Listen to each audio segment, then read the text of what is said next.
Гагаузия халк топлушуна seçim процесин долайында дурум политиклерин хем экспертлерин бакышны чекер. Хаберледи Альянса Молдовений политик партиян башы Думитр Ройбу. О ургуладани лазым бакма политика структураларын уурунда ише илишкилерин потенциал gelişmesini.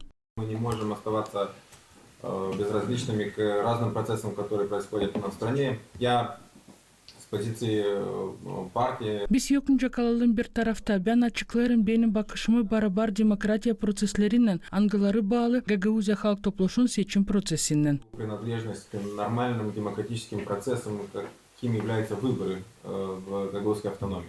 Gagauzya'da seçimlerin geçirilmesinden bağlı soruşu var nasıl? Diyalogun yardımıyla merkez hem yerindeki kuvvetlerin aralarında çözme sayır Гагаузия halk topluşun ex-deputatı Roman Tütin. Ben sayarım hani diyalog lazım olsun da sadece parlament arası komisyasında angısı verecek olalık çözme problemi. Bugünkü durumda kabatlı yerindeki kuvvetler de sayır Гагаузия halk topluşun ex-deputatı Ivan Burgucu. Onun şanadani Гагаузия halk topluşu bırakıldı parlament arası grupanın işinden. Ben onlardan birisiydim kim söylerdi hani dil lazım yok etme yerin yeri de varınca laf etme, soruşları kaldırma, hem yabancı ekspertleri teklif etme. Olayın sonunda kabul edildi dokument angısı notalar bugünkü durumu.